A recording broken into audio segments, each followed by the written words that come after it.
The following is a production of DallasCowboys.com and the Dallas Cowboys Football Club. How about them Cowboys? Yeah! Go Cowboys! Let's go, baby! Are you ready for a break? Yes, Are you ready for a break? absolutely. Ready for a break? Yeah, and so much for that. It's time for The Break on DallasCowboys.com We were on a break! with Ambar Garcia, Brian Broaddus, Patrick Walker, and Derek Eagleton. It is Thursday, October 5th, 2023, season 19, episode number 46. Welcome to the latest edition of The Break. We are live from the SWBC Mortgage Studios. At the start today, we talk Cowboys defense versus San Francisco offense. Let's get this thing started. Let's start off first with some updates on the injury report. I was looking through the injury report yesterday, and it was the names that I didn't expect. First of all, the list was really long. A lot of those guys not injury related, or at least that's what it said. They were getting rest days as veteran players. But there were some names that popped up on the list that we hadn't seen on the list that were injury related. Damone Clark, shoulder. Malik Hooker, shoulder. What do we know about those guys that have just kind of been added to this injury report? I spoke with Malik and Damone yesterday in the locker room, and they seem in good spirits. They don't seem to have any type of concern about it. Of course, we'll see how things go as the week progresses. But like you said, Derek, weren't expecting those two to crop up.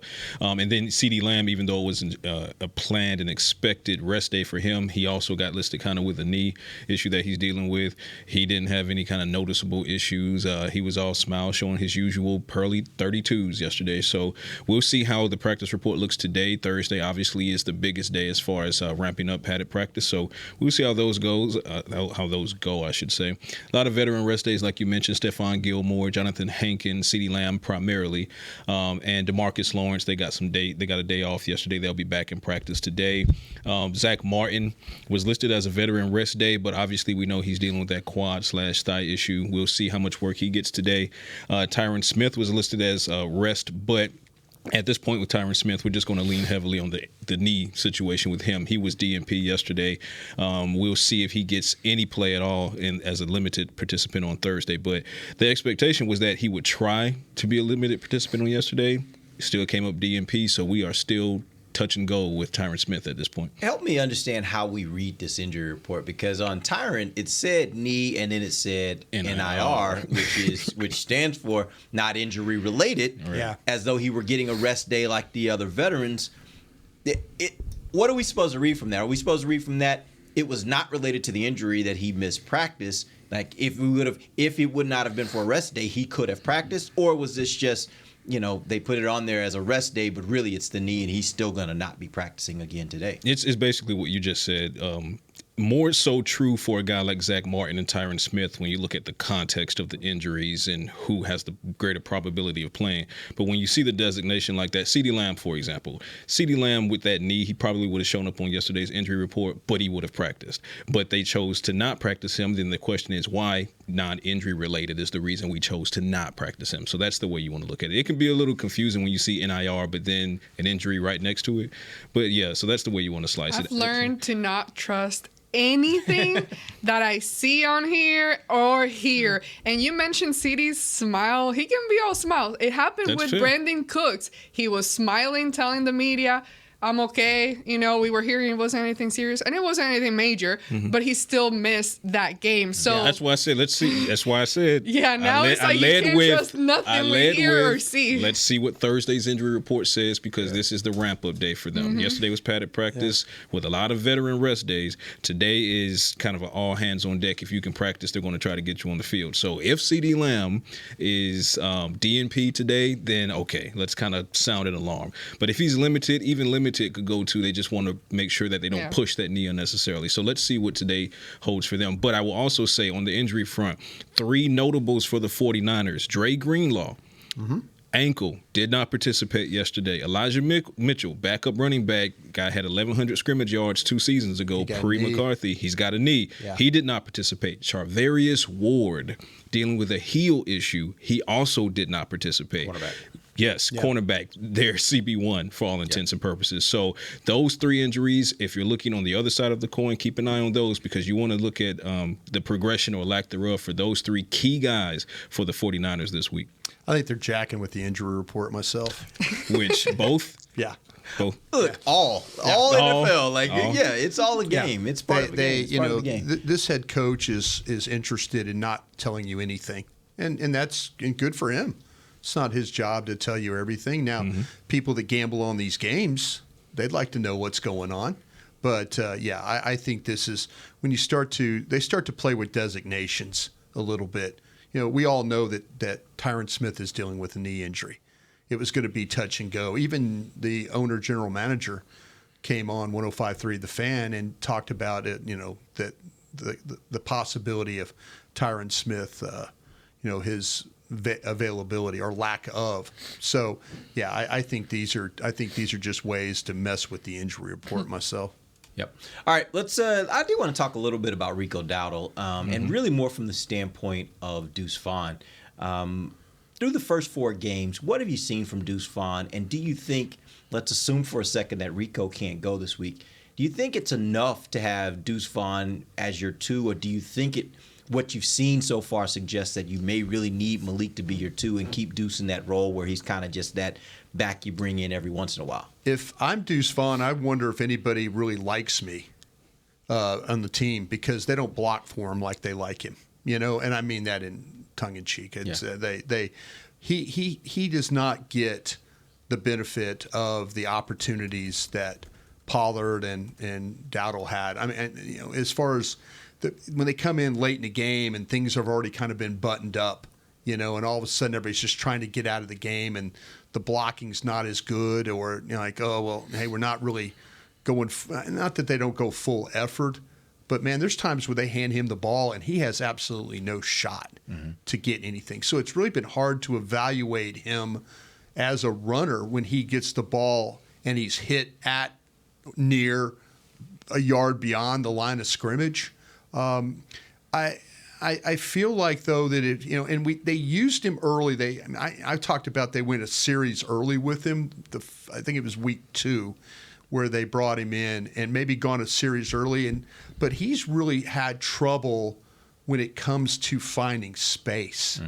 We haven't seen that explosiveness that we saw in the preseason, and even if you go back and watch him play at Kansas State, he just hasn't been able to get through the hole to the hole with any kind of where it's like, oh, there's an 8-yard run, oh, there's a 12-yard run, oh, there's a 7-yard run. Everything he's done, it seems like he's having to fight right at the line of scrimmage, and I don't think that's him. I think it's sometimes the way that when he comes into a game to try and finish it. We've seen him how explosive he can be, but know what? He's starting to remind me of Cavante Turpin last year when they were using him on offense, and it just wasn't really. It wasn't clicking. Working. It wasn't clicking. It wasn't. He would get stuck, like you're saying, and it's starting to give me that kind of visual. I do think they're using him more right off the bat than they were with Cavante Turpin earlier last year, but they just need to find if that's with blocking, having some guys block better for him, because he's a weapon that they need to use, especially we talk about the red zone and all the issues. He's another guy that can be a good target for you and create distraction for opposing defenses. So I don't really know exactly what's going on because I haven't analyzed that aspect of the game. It's been tough. I know we all kind of watch, and it's like they hand him the ball and he seems to go nowhere. Yeah. And I don't think that's all his fault. And I'm not holding, I mean, there's things that they need to do better up front, and maybe he needs to do better seeing it. But it doesn't have that feel like you're talking about where, this play's gonna bust loose. Okay, they blocked that one well.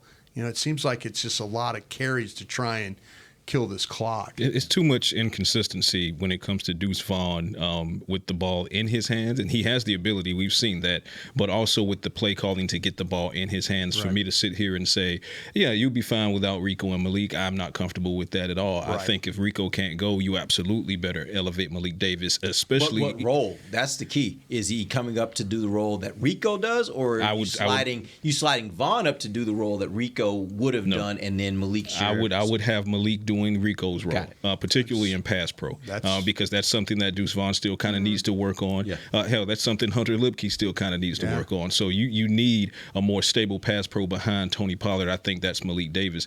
And when it comes to Deuce Vaughn, and you make an excellent point, Ambar, about it kind of feels like they're kind of struggling to get him involved, even though they're trying more than they did this time last year with Turpin. But when you compare he and Turpin right now, it's Turpin. When he gets the touches, Turpin is being more effective and more productive with those touches. So it has turned, and we talked about this a couple of weeks ago, it has turned into Turpin versus Vaughn in that backfield. We were all thinking that Turpin would get more play as a receiver, slot guy, and he is to a degree, but not nearly as much as he's getting in that backfield with these handoffs. He won't admit this, but I think he's also felt the pressure since training camp. I believe it. With just kind of having that competition and people kind of comparing the two and the similar traits and all that. Yeah. So Turpin has kind of become like a quasi running back for you, and a more effective one right now through 4 weeks than Deuce has become. So I mean, until they figure out how to tweak the Deuce Vaughn variable in this running back room, I mean, you got Turpin as more of a stable hand in that capacity, in the gadget back capacity. But yeah, if Rico can't go, give me Malik Davis behind Tony Pollard. You brought up something that needs to be pointed out, and I think it's a good thought that if they do go with Vaughn as the second back, in passing situations, you put Hunter Lipke in there. You know, that's what you do. If you want to, in fact, give Pollard a rest, or maybe you bring, Pollard's done a pretty good job of doing some blitz pickup stuff. But if you just want to if you don't want to expose Vaughn to pass protection, and this is not a very blitz-heavy team, so maybe you can get away with that a little bit more. And I love it, the only concern I would have there is it being a tell. In that if once you pull Deuce off and you put Hunter in, you basically just told Shanahan and his defense, what to do, what's likely coming. That doesn't necessarily mean that's what's coming, but the odds are that's what's coming. So I'd be afraid of the tell. This is where and this is under the Kellen Moore administration. There have been some third down runs that's where every once in a while you just hand him the ball. Exactly. And even if it doesn't pick up a first down, you at least plant that thought that, well, wait, they're going to hand a ball and, they're there. I think you can you're right about the tell. You're like, everybody knows that Deuce Vaughn struggles as a pass blocker. It's just because of the lack of height. You could watch his preseason film and see that. So to me, we're in a third down situation. We're going to have to throw the ball here anyway. They know we're going to throw the ball. But what if you do? Like, I know Kellen Moore back in the day would hand the ball to a guy on third down and try and get 7 or 8 yards. Yeah. Maybe and Mike get crucified. And maybe Mike would do the same thing. And if you remember back to preseason, I'm pretty sure that final game, Lipke had a nice play where he had a pass catch out of the backfield, made a nice run with it. There you go. Like, get him out of there sometimes where I think there are ways you can affect the tail. I get what you're saying, but there are ways that you can make sure your tendencies don't always say every time Lipke's in the game on third down, he's pass protection. Keep him honest. Just enough to keep him honest. Or you could bring Sean McEwen back there. You put Sean McEwen or tight end, you just go split backs and just put Deuce on one side and Sean McEwen on the other. Who will likely be elevated again because Peyton Hendershot was not a participant in practice yesterday with that ankle injury. So good point. Sean McEwen will probably be on the field. That's another blocker for you. All right, we're going to take our first break. We'll come back. We'll jump into Dallas defense versus San Francisco offense. We'll be back. DallasCowboys.com radio. Todd thought it would be secure to jog in the cheetah savanna. Todd believed the big cat repellent he bought online was reliable. And now, Todd is trying to be faster than this cheetah that can run 80 miles per hour. But the good news is, Todd has AT&T 5G that is fast, reliable, and secure. And he learned the best thing to do is stop running and toss her the backpack with the beef stew. AT&T 5G. Fast, reliable, secure. It's not complicated. 5G requires compatible plan and device. 5G may not be available in your area. See att.com/5G for you for details. Cowboys fans, after that move, we've just coined the term Rowdy Replay. Let's roll back the tape. Okay, there's our mascot Rowdy cheering on the boys. And now he's on his phone, on his Bank of America mobile banking app? Staying on top of his finances with his virtual financial assistant, Erica. Bank of America's digital tools are so impressive. Cowboys fans just can't stop banking. Learn more at bankofamerica.com/can't-stop-banking. Erica is only available in the English language. You must download the latest version of the mobile banking app, only available on select mobile devices. Message and data rates may apply. Member FDIC. Welcome back into Dear Doctor, the show where I answer life's questions with an ice-cold can of Dr. Pepper. Sheila, let's hear from our next caller, would you? Dear Doctor, my friend supported me during a tough time. But what's the right gift that says, thanks for being a shoulder to cry on? Okay, this one's easy. I say give her a delicious Dr. Pepper. Nothing says, thanks, girl, better than a one-of-a-kind soda. Yes, any Dr. Pepper flavor will do. Now, just a reminder that I don't need to be a real doctor to know that Dr. Pepper is the one you deserve. They say champions are remembered, but legends are never forgotten. United Ag and Turf offers a winning lineup of John Deere equipment built to tackle any challenge on and off the field. Legendary John Deere tractors, combines, residential mowers, commercial mowers, compact construction equipment, Gator utility vehicles, and a full line of golf and sports turf equipment. United Ag and Turf, the official Ag and Turf equipment supplier of the Dallas Cowboys. Visit UnitedAgAndTurf.com to find a location near you. Back to the break. Your Dallas Cowboys head to Santa Clara to take on the 49ers in Week 5 of the 2023 season. Come out to Miller Lite House at AT&T Stadium on October 8th for a free watch party presented by 7-Eleven. Cheer on the boys alongside Dallas Cowboys cheerleaders and Rowdy while enjoying $5 Miller Lites barbecue, game day fare, and more. Gates open at 6, kickoff at 7:20. For more information and to claim your free ticket, visit DallasCowboys.com/watch party. Go Cowboys. And I also think this weekend at that watch party, I think I heard there's going to be some barbecue going on out there. Did you hear about that? The Q-Fest is happening this weekend, and I think they're also going to have some of that barbecue out there on Sunday for the watch party. Well, yeah, we talked to Matt Pittman. I heard that. Yeah. Matt from Meat Church, big Cowboy fan. Yeah. The only thing bad about Pittman, he's an Alabama fan in football, and I can't deal with that with him. But my man can cook. That's where we definitely agree. Yeah, we can't deal with Alabama. Love Matt.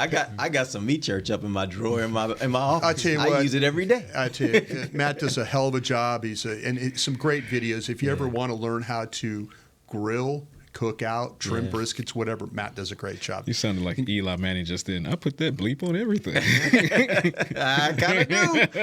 All right, let's get back into it. Cowboys defense versus San Francisco offense. Brian, what have you found? Yeah, this is one of the most creative offenses in the league when it comes to the use of their personnel. When the league averages about 52% of pre-snap motion, these guys do it at about an 82% clip. So they're always going to mess with you with the eye level. They're going to try and confuse you.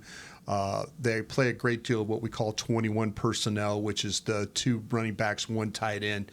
And what's really unusual about this is when you get to 21 or 22 personnel, again, 2 running backs, 1 tight end, or 2 running backs, 2 tight ends. I did that for you, Jerry Madeline. And so the thing about it is Dallas – San Francisco's used that personnel group 103 snaps. The whole year, Dallas has only faced that 7 times this year in all the games that they've played. So they're going to have to be ready. How do you match when they go 2 running backs, 1 tight end, or 2 running backs, 2 tight ends? It'd be interesting to see the game that Dan Quinn plays there. Most teams will play them with a base front. They'll just play their base against that group. And some others have tried to play it with their nickel. But I'm interested to see when they get in that what Dan Quinn does to match that. The 49ers' best personnel group when they want to run the ball is 12, 1 running back, 2 tight ends. So when they get in that, know that the ball is probably going to be coming downhill at you. It kind of starts with their quarterback. I think that with Brock Purdy, he's done a really nice job as a leader. This is a guy that played, if you watch the draft show, the year he was selected, we talked about him at Iowa State. four-year starter at Iowa State, played a lot of games, played a lot of snaps. I think it's helping him here in the National Football League. He's got experience. He's not the most gifted quarterback, but he protects the football. He's not going to be careless. He's not going to be reckless in his decision-making. He'll throw it away when he gets in trouble or just absorb a sack when nothing's there. There's plenty of plays where he knows exactly where to go with the football because the play tells him where to go. The play call tells him, okay, throw it here, hand it here. He's a really good ball handler. He attacks the field, I think, very, very well. The middle of the field, he's absolutely good at. To the left, he's really good in that area as well. The Giants, when you watch them play the Giants, though, the Giants did a really good job of making him move around. They pressured him. They blitzed him in that game. And there were a couple of times where he was having to throw off his back foot and wasn't as consistent doing it. And that gave him him a little bit of problems. So pressure tends to give him issues. So if Dallas can find a way to get him to play off that back foot, don't let him get comfortable throwing the football. But, that's easier said than done sometimes with this crew. Christian McCaffrey is huge in what they do, but also Kyle Juszczyk is huge. So I'm kind of combining the running back and the fullback here. It's funny with Christian McCaffrey, when he was at Carolina, he couldn't stay healthy. Now he's like indestructible when he plays for the 49ers. He's had to deal with some injuries along the way, but not like what he dealt with in Carolina. I mean, he's a dual threat player. He's just as good as a receiver as he is a running back. They line him up all over the place to create mismatches. He'll line up in the backfield, the slot. They'll line him out wide. They'll use him as a blocker. They'll throw the ball to Juszczyk on the swing and have Christian McCaffrey out as a blocker out in front. So they're not afraid to do a lot of different things with him. I describe his running style as a slasher. I mean, he is going to he sees the hole, he gets to it, and then he's going to violently cut the other way. But he's going to take it and he's going to slash it the way that he kind of dissects that hole. This guy can finish from anywhere on the field too. I mean, he's had some long runs already: 65-yard run, 51-yard run. I mean, he's one of those guys that really is a special player. We'll see what happens with, Patrick mentioned Elijah Mitchell. He's the backup, the primary backup, but he's dealing with a knee injury. So we'll see how that all plays. Kyle Juszczyk, real quickly here, he's a rolling ball of knives as a player. Best way to describe him. He's not just a blocker, but he's a true weapon. He's got outstanding hands. He's got route running skill. He gets ahead of steam. They bring him in motion. If I'm Mike McCarthy, I'm talking to the officials before the game. I think there's times he turns up early, and I'm going to make that known to the officials before this game. I'm going to say, watch 44 turning up early. You can't do that. You can't attack. This isn't the CFL. It's the NFL. You can't attack the line of scrimmage. There are times when this guy does that. He gets ahead of steam and he turns up field, and then he gets a block. So I've seen him head up field, fake like he was going to block, and then keep going, and then they throw him the ball. So this guy is really difficult to deal with. A good rule of thumb is follow him, and you'll likely the ball will be somewhere not far behind him as a player. So he'll kind of carry you to the football. The wide receivers are the most dynamic. I think one of the most dynamic groups in football, and it's no easy task dealing with these guys. The talent here is Deebo Samuel. He's got size. He's physical. It's rare for the position. He's extremely dangerous with the ball in his hand. He can be difficult to bring down once he's on the move. He's got running back skills and a tight end body is really how I would describe him. He catches slants. He's in breaking routes. He's always kind of working the middle of the field. So the safety's got to be kind of aware, especially hooker. If you're playing that single high, be ready for 19 coming across. You're probably going to have a collision somewhere right there in the middle of the field that you're going to have to deal with right there. Brandon Ayuk on the other side is equally as dangerous. What I've noticed when these games are watching, when Brock Purdy gets in trouble or he gets pressured, he throws the ball to Brandon Ayuk. Mm-hmm. And so, because Ayuk is one of those guys that kind of finds space, he's going to keep moving and then allow himself not to be covered, and he'll make his share of big-time catches. He's a clutch player. He does most of his damage, just looking at the numbers, on the left side of the formation. So stuff on the right, he makes plays, but when he's on the left side, it's when he tends to do some of his best work. So, like Deebo Samuel, he's really good run after catch. You got to wrap him up. It sounds like I'm just going on and on here, but here's George Kittle at tight end. Now we're gonna have to they got so many players. Now we're gonna have to deal with him. This guy honestly does it all for the 49ers. He fits perfectly in what they're trying to do. He takes a great deal of pride in his ability to block. He doesn't mind to be the dirty work guy, stunt man. Hey, bring in the stunt man. Okay, well, here's George Kittle. He's going to block at the point of attack. They're going to run the ball behind him. He's not a shield or get in the way blocker. He is a put his nose in there and try and drive you into the next or off the screen, that type of a blocker. You have to just get rid of him, but he'll play both sides. He's not going to line up on one side or the other. He's going to play both sides, but the majority of his snaps will be at that tight end spot. So he plays really as a true Y and not as a off guy or a flex guy, But you'll see him in the slot every once in a while, but most of his stuff is done next to the tackle. He's really a dependable player, when they throw him the football. The offensive line, here we got a pin and pull group here. They similar to what we saw with Arizona. The down blocks, the movement, they really are big. They'll run some of the old Washington, were the Redskins back in the day. Now they're the Commanders. The Joe Gibbs counter tray. Well, they'll bring a backside lineman and block with a backside tight end. So that's where you get the down blocks and counter plays, the pulls and stuff like that. I've never seen an offensive line that is not interested in securing down guys first and getting to the second level. Usually you have guys that get hip to hip and they try and secure the down guy and then get to the second level.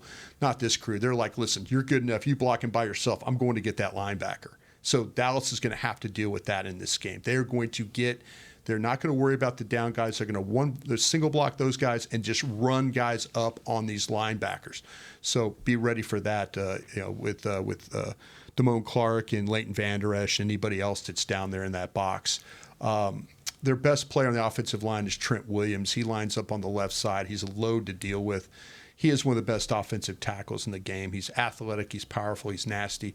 There's a time in the Arizona game where you see the umpire visiting with him about technique. He likes to kind of try and slap your hands down. Like if you're trying to get into him, he's violent chop into the wrist area and stuff with some of these guys. And the official had a word with him a couple of times like, bro, you can't be doing that. I know what you're doing, but he's doing some violent things there. But he is a nasty player in that way.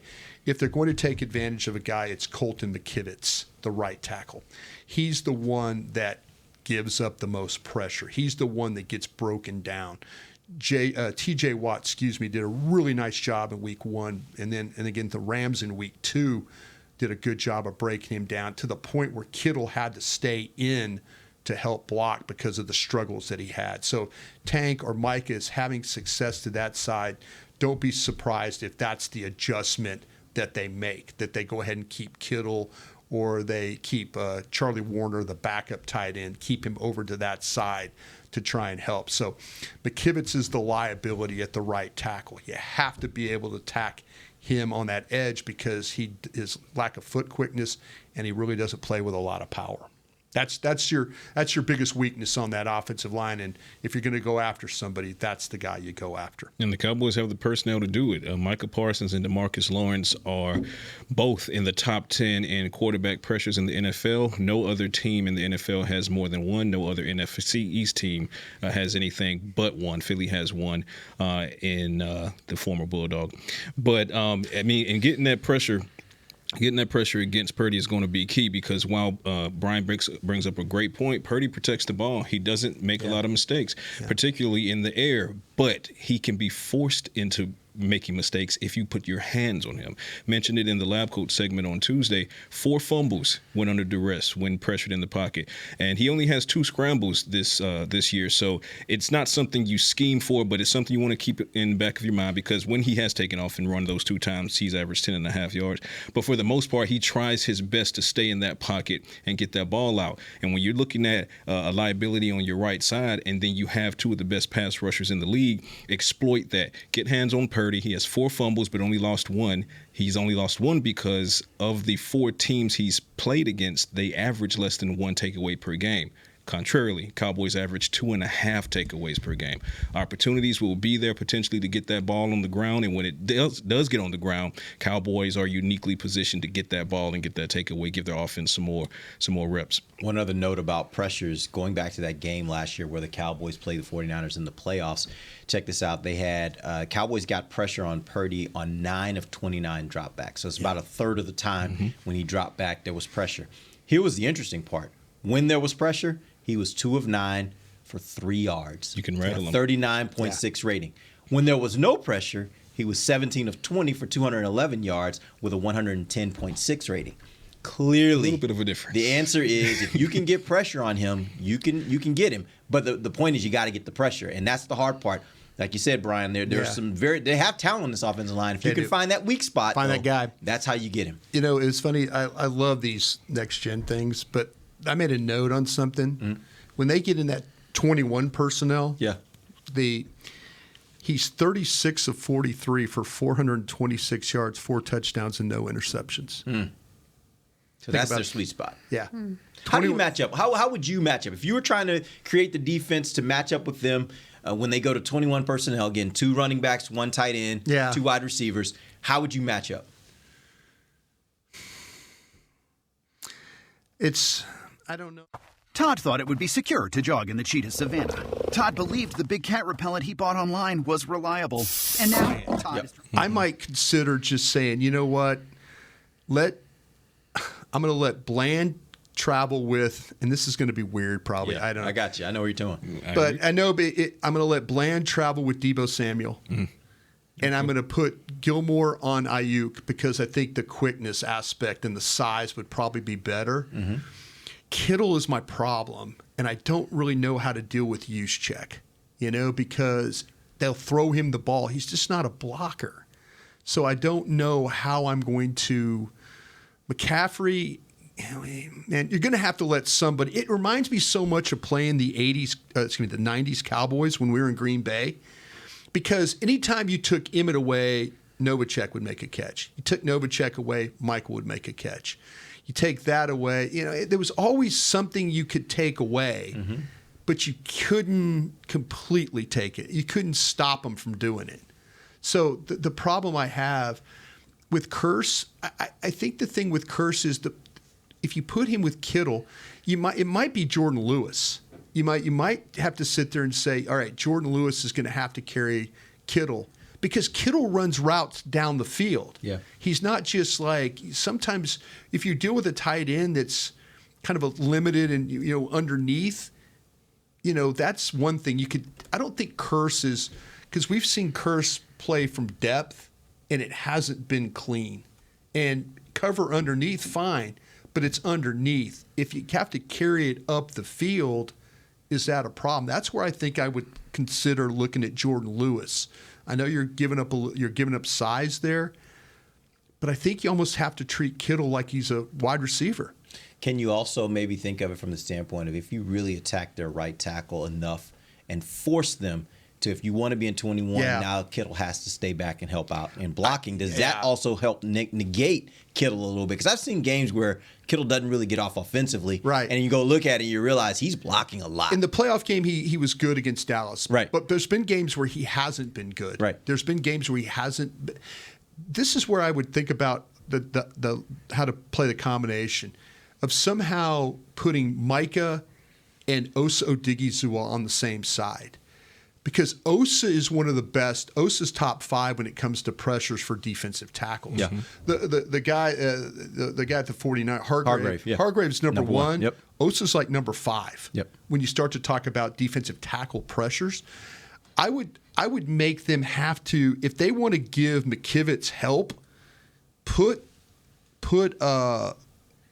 Osa over there too, to let him. They're going to help whoever's probably going against Micah.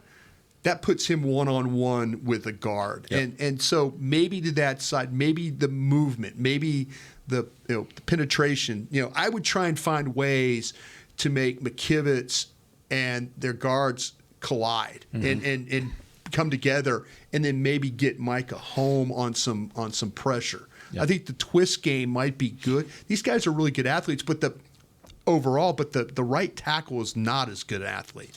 So I would try. I would try. I think this is a game where Donovan Wilson looms large.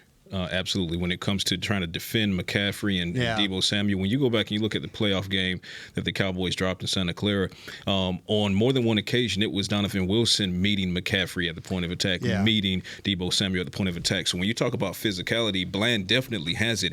But if you don't want to give up that size, then there's Donovan Wilson who's set there to do that. And he has the dual ability to apply pressure to the quarterback. One thing that'll work in the Cowboys' favor is that Brock Purdy and Kyle Shanahan, they don't use play action a lot. And it's because they don't necessarily have to, because they want to spread guys out. Yeah.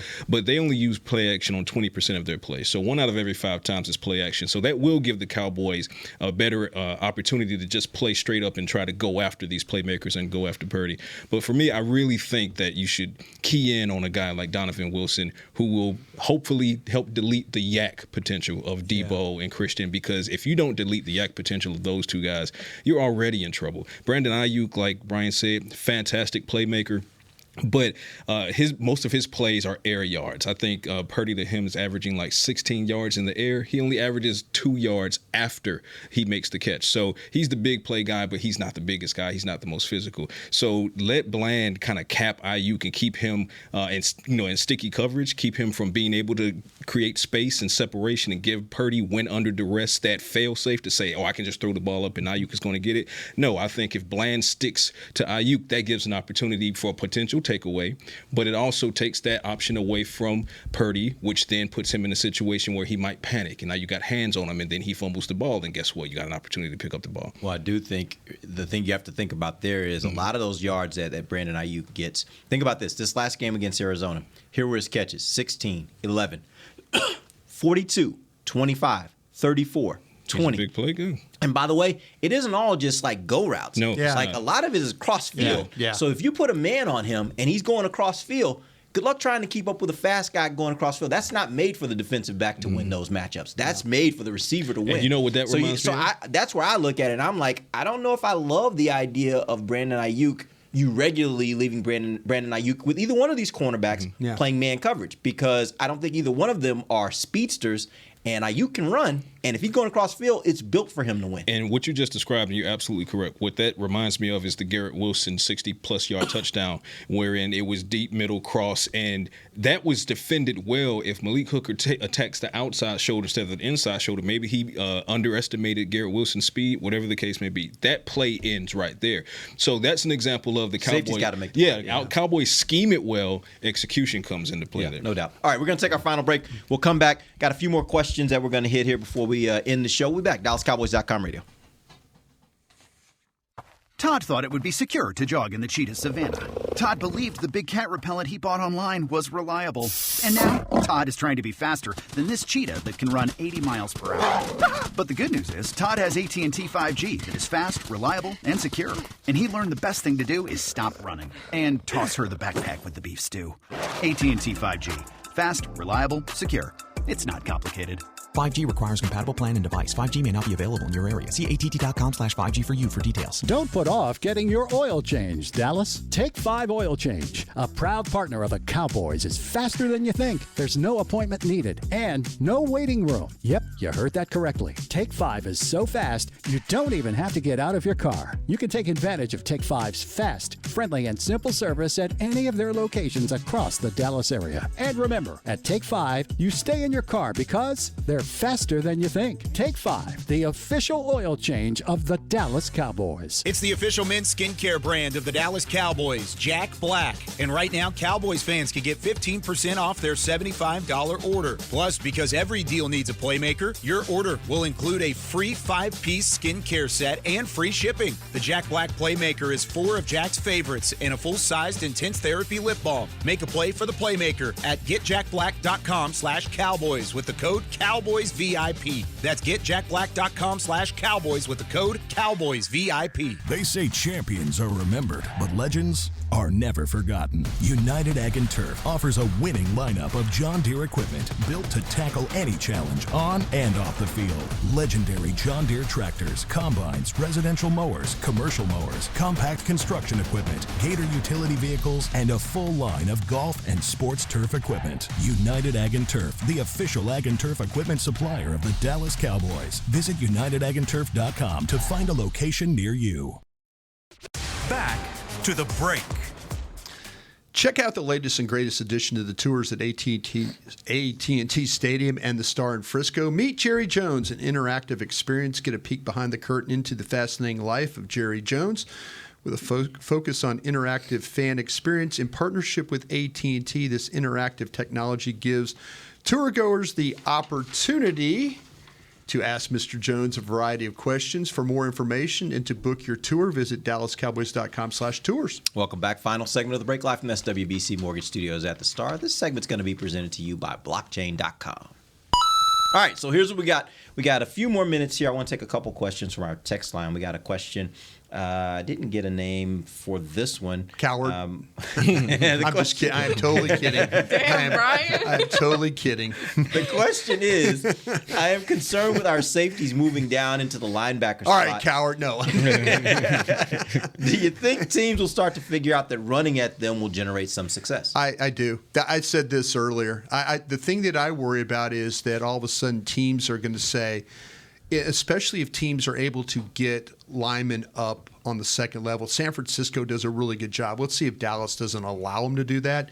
But I do worry about these guys, and it's not that the safety linebacker guys aren't tough. It's hard. You're 215, 218 pounds, and you're trying to take on 320-pound linemen. It's a difficult situation to deal with, and yeah, that I could see where teams say, let's take the ball at those guys and see if they can handle blocks. Agreed. What you gain in speed and quickness with these hybrid safety linebackers, you lose in physicality and size.